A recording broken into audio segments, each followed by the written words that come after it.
Welcome to my kitchen, sweethearts. It's me, Margaret, right here in front of you again. This week, I want to tell you a different kind of story. Under last week's 15 meals video, a comment came in from a viewer named Helen from Connecticut, sweethearts. Helen wrote, "Margaret, watching your videos feels like being in my mother's kitchen. In 1955, my mother would wake up early every Saturday morning, tie on her apron, and start preparing the best meal of the week. My father would come home early that day, we kids would come running in from the yard, and the kitchen would fill with a smell that no restaurant could ever match. My mother passed away last year at 92, Margaret.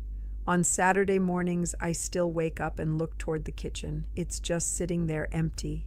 Helen, sweetheart, I thought about your message for a long time after I read it, because those Saturday lunches your mother used to make weren't just your family's traditions, sweethearts. They were the lost ritual of an entire American generation. In the 1950s, Saturday lunch was a sacred moment for every family. Fathers were home, children came back from playing, and families sat down at the table together. Now those tables are empty, or set for one, or nobody sits down at all. Today, I'm going to tell you about 15 sandwiches, sweethearts. Every one of them could be found at every lunch counter in 1950s America. Today, most people don't even remember them.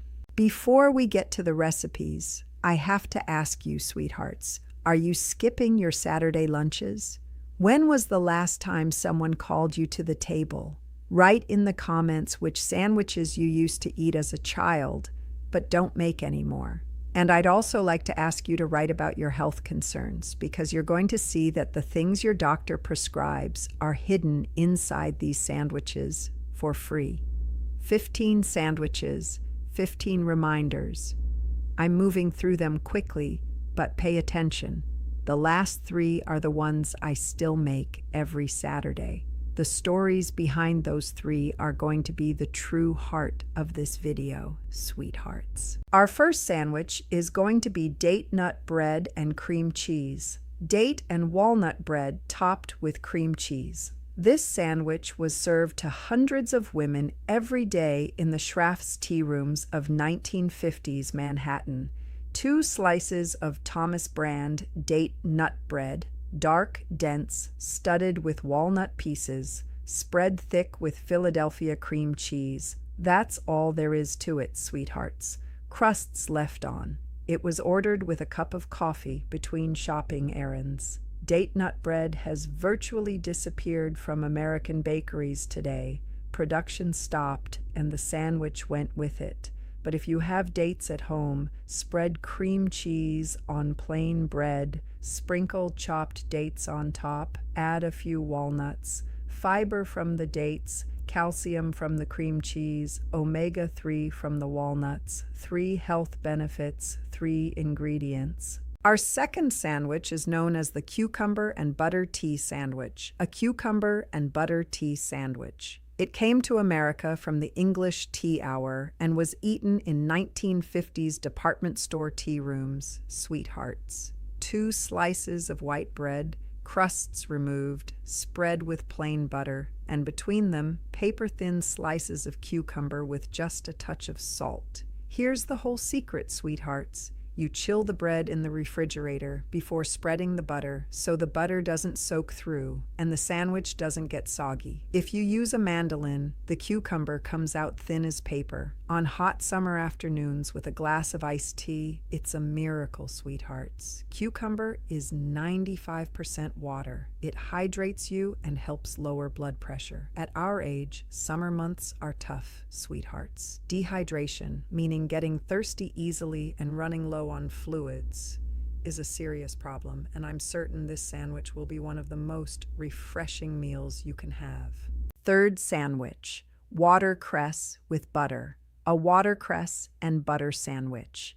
This is the most elegant tea room sandwich there is, sweethearts. 2 slices of very thin white bread, crusts removed, butter spread edge to edge, and on top a layer of washed watercress, like a glowing dark green carpet across the white bread. cut into 4 small triangles, served on a paper napkin. Watercress, sweethearts. This tiny green leaf is one of the most powerful superfoods in America, but nobody knows it. Vitamin K, vitamin A, iron, calcium. I've mentioned that Eleanor's grandson is studying nutrition. Last Thanksgiving, he told me, Aunt Margaret, watercress is one of the strongest antioxidant sources we study. In the 1950s, women knew this, sweethearts, without even knowing it. Now we walk right past it at the grocery store without even noticing. Writing these 3 sandwiches for our list especially brought my mother to mind. The day my mother first took me to Schraff's, I was 12 years old. We were going to eat lunch like grown-ups. A date nut bread sandwich was set in front of me, and I stared at it in amazement because it was the first time I'd ever seen something sweet like dates served as a savory meal.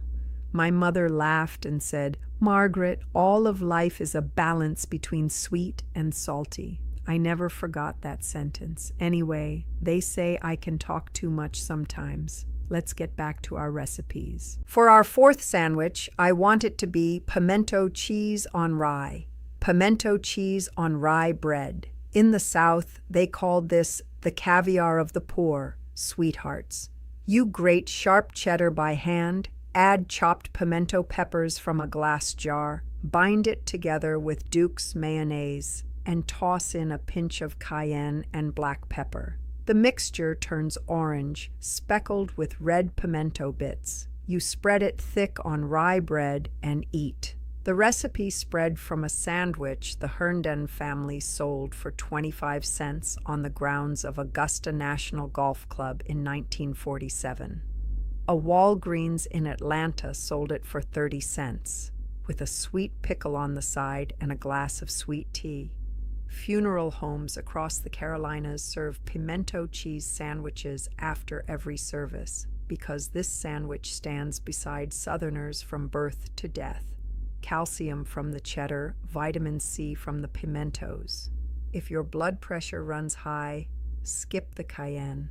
5th sandwich, deviled ham, the Underwood deviled ham sandwich. That small red can with the little devil figure on it, sweethearts. It's been made since 1868, the oldest registered food trademark in America. You pop open the lid and out comes a paste of finely ground ham, mustard, vinegar, and spices. Spread it on rye bread, press the second slice on top, and eat. Mothers used to send this sandwich to steel mill shifts and to school in metal lunch pails because the paste held up through a 6-hour shift without spoiling. Kids started calling it pink mush in the 70s, sweethearts, and doctors said the salt was too high and the can slowly disappeared from the shelves. If you have mustard at home, you can mash some canned ham and make the same sandwich yourself, sweethearts. A source of iron, a source of B12, a source of memory. For our 6th sandwich, it specifically needs to be the Western sandwich. In some states, it's called a Denver sandwich. In Colorado, they just call it breakfast, sweethearts. 2 eggs are beaten, and equal amounts of diced ham, green bell pepper, and onion are added. Everything is cooked quickly in a pan, folded like an omelet, and tucked between 2 slices of buttered toast. 3 minutes, sweethearts, at the most. In 1955, a Walgreens in Denver sold this for 40 cents, and it kept a working man on his feet for 4 hours. The story goes that a Chinese railroad cook in the early 50s was making something like egg foo young, and someone from Denver turned it into a sandwich. It was never fully confirmed, but it's a good story. Choline from the eggs for your memory, protein from the ham, vitamin C from the peppers, a full lunch in a single sandwich. Did you know that in the 1950s there were over 100,000 lunch counters in America? 100,000. Drugstores, 5 and dimes, bus stations, department stores, chrome stools that didn't swivel, red vinyl cushions, formica counters. A banker and a plumber would sit side by side, ordering from the same menu. It was the most democratic dining room America ever had, sweethearts. By 1985, almost every one of them was gone. Our seventh sandwich is going to be egg salad on white. Egg salad on white bread. This is the most democratic sandwich in America, sweethearts. Bankers ate it, teachers ate it, miners ate it. 4 eggs, hard-boiled, mashed with a fork, never a knife. 2 spoonfuls of Hellman's mayonnaise, a pinch of celery salt, spread on white bread, a leaf of green lettuce on top, second slice on, cut on the diagonal. Eggs sold for 60 cents a dozen in 1955. Sweethearts and a lunch counter could sell the sandwich for 20 cents and still turn a profit. Soft, creamy, mild. Ideal for anyone with dental problems, no hard chewing. And the choline in the eggs is worth its weight in gold for your memory. One of our viewers wrote in the group, "My husband is 68, his memory is fading. I've been making him an egg salad sandwich every morning for 3 months now, and the doctor saw improvement on his memory test." The 8th sandwich on our list is going to be a hot roast beef sandwich. An open-faced hot roast beef sandwich. Monday afternoons, this was the blue plate special at every lunch counter, sweethearts, because the roast cooked on Sunday was sliced thin on Monday, drowned in brown gravy, and poured over white bread with a mound of mashed potatoes on the side, eaten with a knife and fork. The gravy soaks into the bread dissolves, and a soft layer forms beneath the beef. And this meal doesn't taste like any restaurant, sweethearts. It tastes like your grandmother's kitchen.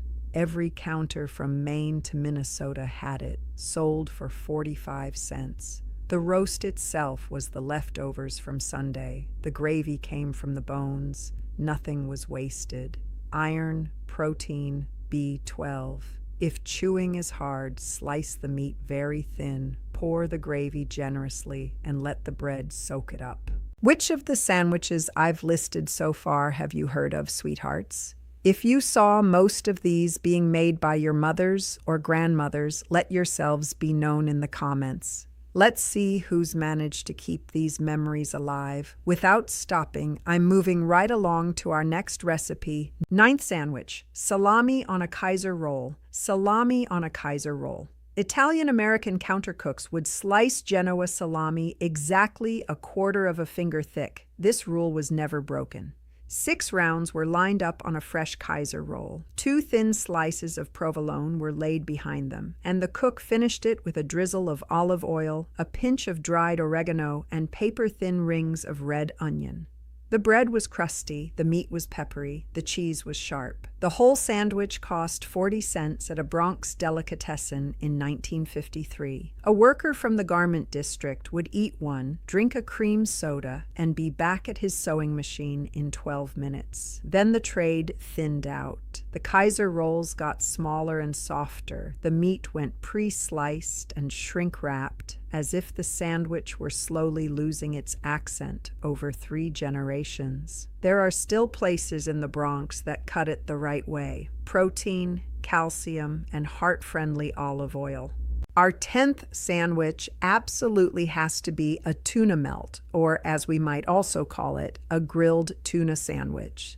This sandwich has a birth story, sweethearts.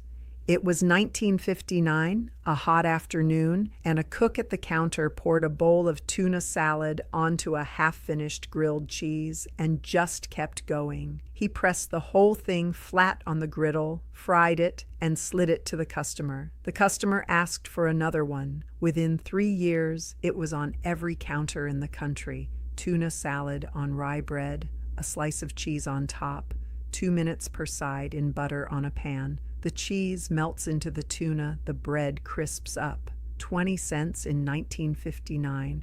Sweethearts, $3 today. Fast food turned this into a panini machine product, tight, dry, and far less interesting than the original. If you're making it at home, use a regular pan, sweethearts, not a panini press. Omega-3 from the tuna for your heart, B12 for your memory, calcium from the cheese for your bones.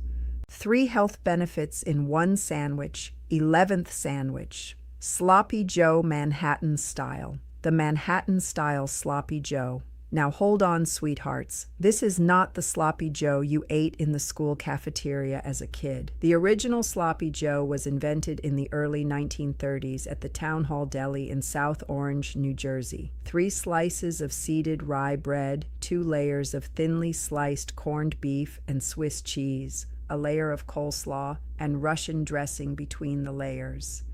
The whole sandwich is cut into 4 pieces and pinned together with toothpicks like little flags, eaten in 5 minutes.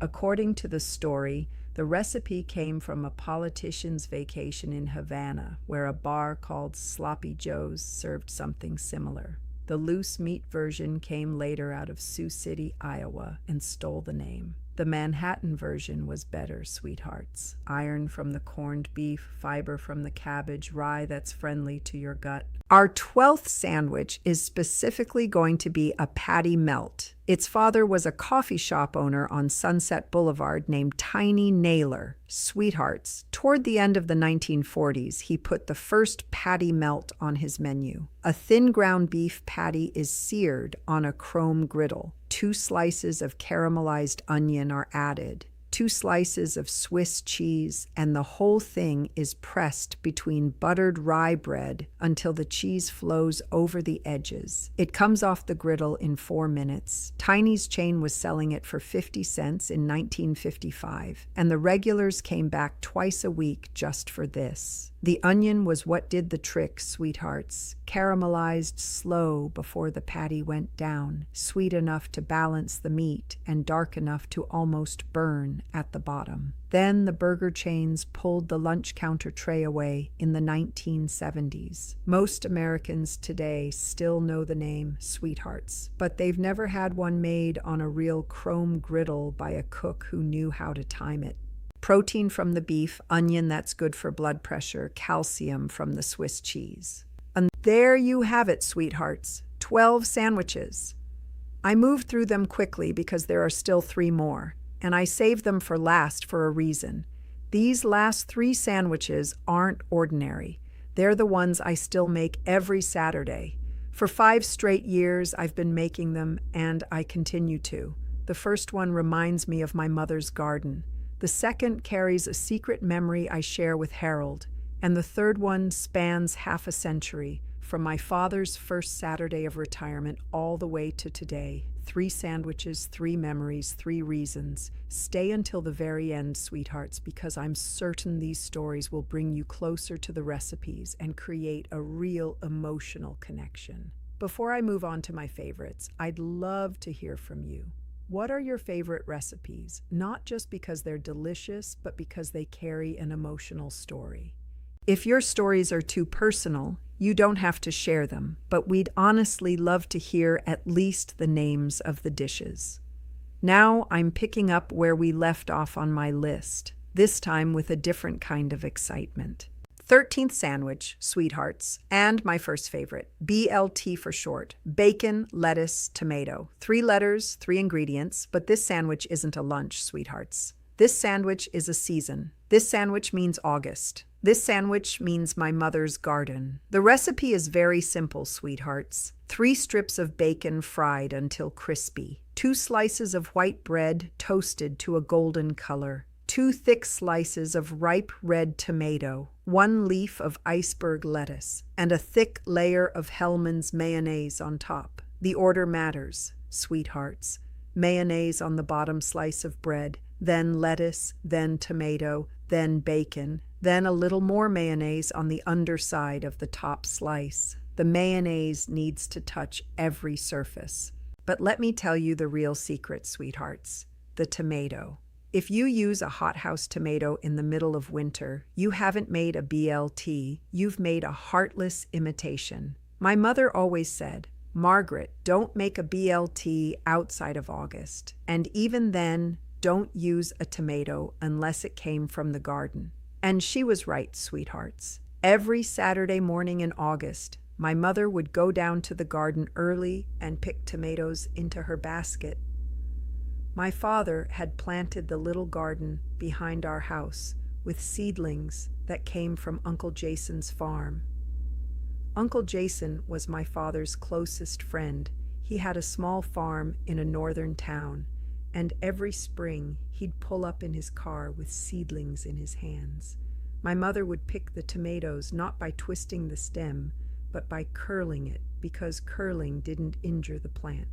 My mother taught me that small detail, and now I grow 2 tomato plants in pots in front of the house, and I still pick them the same way, by curling. The tomatoes brought into the kitchen would sit on the counter, sweethearts, at room temperature, never in the refrigerator.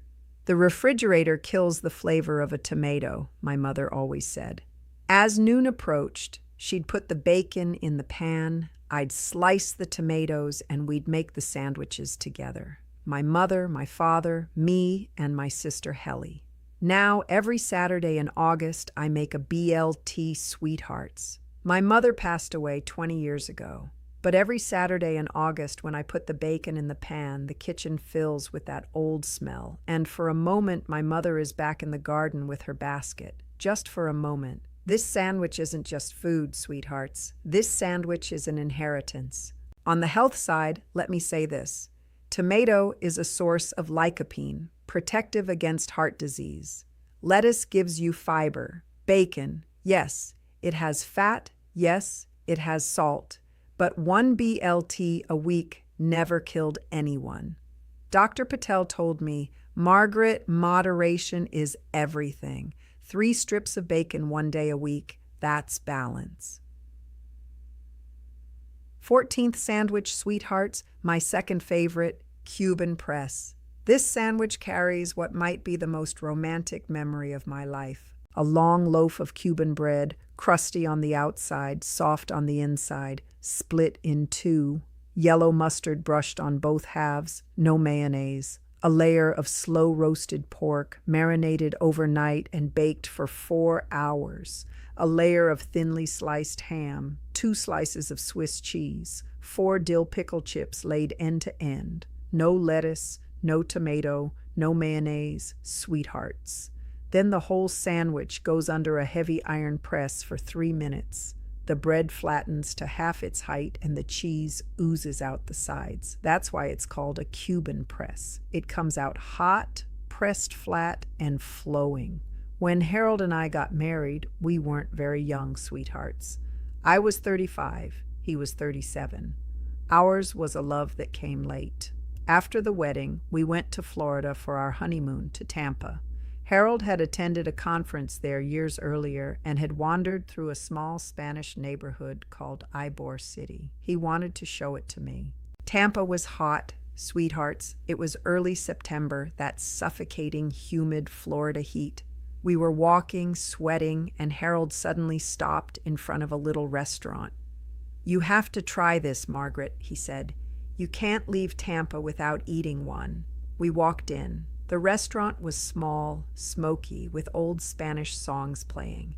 An elderly Cuban woman greeted us at the counter. Her eyes were so bright, and with a smile she said, "2 Cubans." The sandwich arrived in front of us, sweethearts. I still remember that moment, not like it was 40 years ago, but as if it were yesterday. The sandwich was hot, the top of the bread was crispy, and cheese was flowing out from the inside. I took the first bite, and sweethearts, my world changed. The saltiness of the ham, the sweetness of the pork, the sourness of the pickle, the softness of the cheese, all of it in a single bite. Harold looked at my face, smiled, and said, "I knew it. I knew you'd love it." Now, once a month on a Saturday, I make a Cuban press, sweethearts. Harold can't eat the way he used to, not since his heart surgery, but once a month there's a Cuban press day in this house. I make it, he eats a small amount, I eat the rest, and we both remember Tampa, that small, smoky restaurant, the bright-eyed Cuban woman, and the day when we were young and life looked like it stretched on forever. On the health side, I have to say, sweethearts. This sandwich is heavy and the salt is high. If your blood pressure runs high, don't make it more than once a week. Or do what Harold does, eat a small piece, not as a main meal. But treat yourself to it once in a while, because life isn't made only of doctor's orders, it's made of memories too. 15th and final sandwich, sweethearts. My third favorite, and it holds the most emotional story on the entire list. At the end of our list sits the triple-decker club sandwich. Making it is quite simple, just like our other recipes, of course. 3 slices of white toast bread, all golden, mayonnaise spread on the first slice. On top, thinly sliced roasted turkey breast. On top of that, a fresh leaf of lettuce. Then the second slice of bread, mayonnaise again. On top, 3 strips of crispy bacon. On top of that, sliced tomato. And then the third and final slice of bread. The whole sandwich is cut diagonally into 4 triangles, and each triangle is held together with a small decorative toothpick, like a flag. The triangles are arranged on the plate with a small mound of potato chips in the center and a sour pickle on the side. That's all there is to it. Dig right in and enjoy. I want to briefly tell you why this recipe holds such an emotional place for me, sweethearts. My father, his name was Frank, worked at a steel mill for 42 years. Every morning he'd wake up at 4, leave the house by 5, and get home at 7 in the evening. Saturday afternoon, he'd come home, and Sunday was the only full day he spent at home. My father retired at 63. The doctor had told him, "Frank, your lungs are worn out. If you don't leave that factory, you won't last another year." My father walked out of work that Friday. The first week felt strange to him, being home, sweethearts. It was as if he didn't know where he belonged. My mother saw that emptiness in him. That Saturday morning, my mother walked into the kitchen and did something different. She made sandwiches every Saturday, but that day she was roasting turkey. "Mom, what are you doing?" I asked. I was 17 at the time. My mother smiled and said, "Margaret, this is your father's first Saturday of retirement. I'm making him a club sandwich. I want it to feel like a celebration." I will never forget that morning, sweethearts. My mother roasted the turkey, fried the bacon until it was perfectly crispy, and toasted the bread in the toaster. She built the triple-decker sandwiches, cut them on the diagonal, and tied little paper flags to the toothpicks. She called my father to the table. My father walked into the kitchen, looked at the table, and stopped. He froze in place. He slowly sat down in his chair, looked at the sandwich, and then looked into my mother's eyes. That was the first time I ever saw my father's eyes fill with tears. Sweethearts. "Ruthie," my father said. That was my mother's name. "Did you make this for me?" My mother smiled. "I made it for you, Frank. From now on, every Saturday lunch in this house is going to be a celebration. Because from now on, every Saturday is ours." From that day on, my mother made a club sandwich every Saturday for lunch, sweethearts, every Saturday. My father lived 6 more years into his retirement, and every Saturday lunch of those 6 years was a club sandwich. 312 Saturdays, 312 club sandwiches. My mother never skipped a single one. Now let me get to the health side of things, sweethearts. Turkey contains lean protein, B12, and tryptophan, which your body converts to melatonin, a natural sleep aid. Keep the bacon light. 3 strips is enough. But the real health benefit isn't what's in the sandwich, sweethearts. It's who you're making it for. If you're making it for yourself, that's already the best medicine there is. There you have it, 15 sandwiches, sweethearts. My mother Ruthie made them every Saturday in 1955. My father Frank ate them. Helen and I would come in from the yard. Harold and I went to Tampa. My father retired, and my mother made him a sandwich. These sandwiches are the map of my life, sweethearts. Now I'm challenging you. Make one of these 15 sandwiches this week. Write in the comments which one you chose. If you make one of my 3 favorites, put a heart next to your comment. Helen from Connecticut. If you're watching, sweetheart, tell me in the comments what your mother's Saturday sandwich was. Let me say one more thing, sweethearts. It's important. We didn't just lose recipes. We lost a way of life. We lost the table. We lost Saturday lunches. McDonald's came, fast food moved into paper bags, and we got up from the table. The food didn't change, sweethearts. We changed. But one thing hasn't changed. We're still here. We're still standing at the counter. We can still slice bread, and we can still remind each other to sit down at the table. Today's video ends here, sweethearts. If you enjoyed it, hit that like button. If you haven't subscribed yet, please subscribe and send this video to someone who lives alone. Maybe their mother passed away too, like Helen's, and their Saturday kitchen is sitting there empty. Maybe this video will convince them to build a BLT, a Cuban press, or a club sandwich. I'm Margaret. Walk into your kitchen this Saturday, sweethearts. Wake up early, tie on an apron, make the sandwich your mother used to make for you. Or if she never did, start a new tradition, beginning with you. Continuing to feed yourself is an act of resistance, sweethearts. But making yourself a Saturday lunch is more than that. It's remembering. It's loving. It's saying there was a family around that table. And there still is. It still counts. It still matters. See you next time, sweethearts. I love you. I'll be right here next week with another new recipe. And don't forget, the most valuable thing at that table isn't the food, it's you.